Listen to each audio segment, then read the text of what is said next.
Beloved Africans throughout the diaspora, the only way to reverse our situation is to become self-aware and develop an understanding of what we're up against. White supremacy is thriving because most of us are totally clueless of what we're really up against. The reality that most Black people are not realizing is that power doesn't relinquish itself of power, regardless of how it got its power.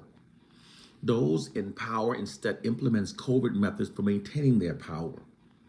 This is especially true when those in power have proven themselves as being history's most notoriously deceitful, corrupt, and most narcissistic group, and whose proclivity for racism is matched by their hunger for power and for holding on to it.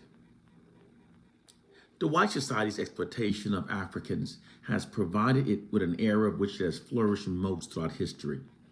Therefore, to allow this era to end would be directly against the interests of the white society, especially given that the white society's dependence upon Africa's natural resources is indefinite.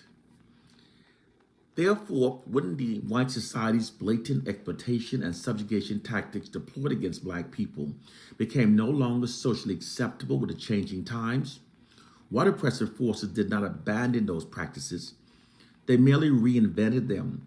They merely developed subjugation and exploitation tactics that are more socially acceptable with the changing times and that are not as easily recognized nor easily comprehended by their Black victims.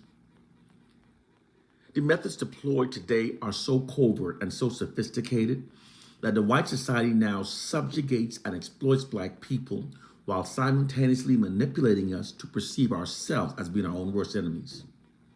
Therefore, it allows them to now exploit us and subjugate us without any significant Black resistance. The methods used are so effective that nowadays, before we can even confront the system of white supremacy, we're often forced to have to fight against our own people that they brainwashed to defend it. While Black people studied our Bibles, believing that it contained the true empowering words of God that will protect us, white oppressive forces studied instead how to manipulate, steer, and control the minds of large targeted population through disinformation propaganda campaigns. They then used that gained knowledge to mentally enslave millions of Black people. And whenever those Black people, those of us that are woke, know the truth, tries to teach this truth in an attempt to wake up the Black masses, we're told by the Black masses to just shut up and just keep reading our Bibles.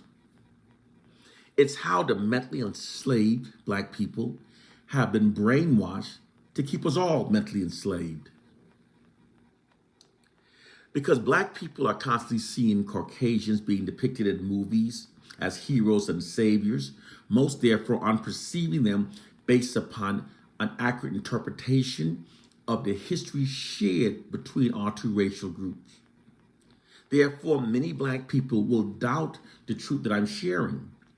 However, it's totally consistent with the collective behaviors demonstrated by Caucasians throughout history.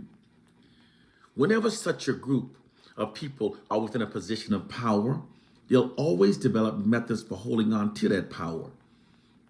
It's the people they inherently are, it's the way they've always been, and it's the only way they know how to be. It's the truth that they've socially engineered the minds of millions of Black people not to see.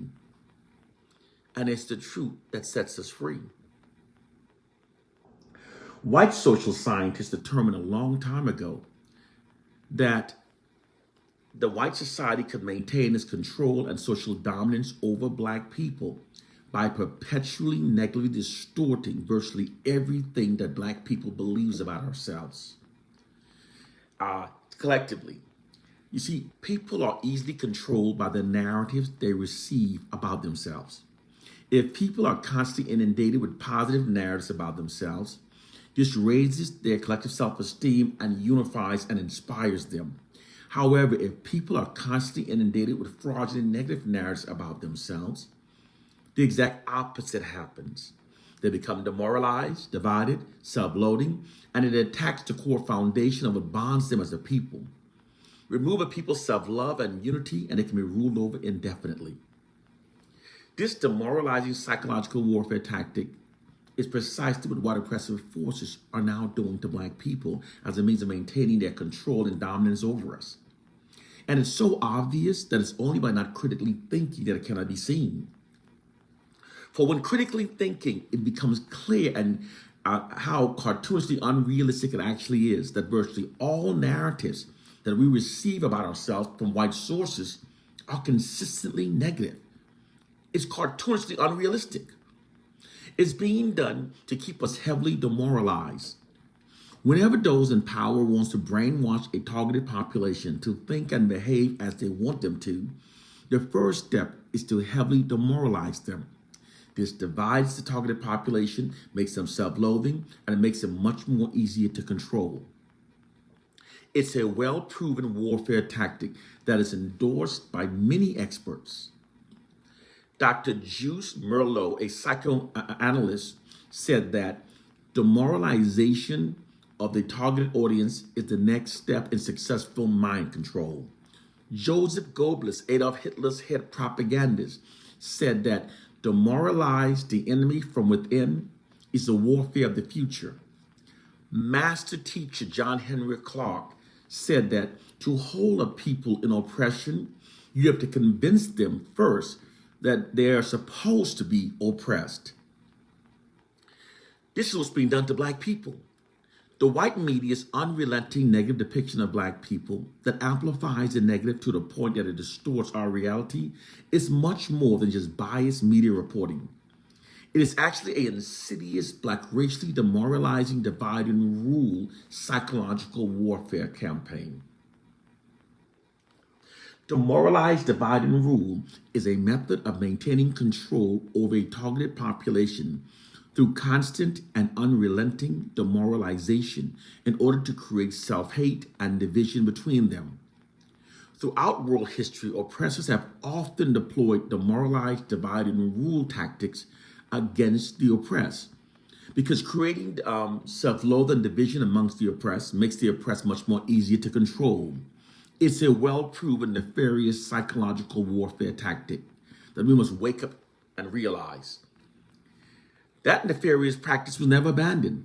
It's the warfare tactic that white oppressive forces presently deploys against black populations. The white society writes all black narratives and controls all black mainstream media images. The white society therefore literally owns black people's interpretation of our collective state. This unfair scenario allows the white oppressive forces to easily negatively shape how black people perceive ourselves collectively. They've transformed this scenario into their greatest weapon used for controlling black people. This control system is deployed like a massive media marketing campaign that constantly subjects black people to receiving only the fraudulent and worst narratives about ourselves. Within this system, fraudulent, black racially demoralizing propaganda is being pumped unrelentingly into the unsuspecting minds of the black population without being challenged or counterbalanced by an equal amount of black positive, racially affirming information. It conveys a subliminal message that black people are now our own worst enemies and we therefore need whites to govern over our lives.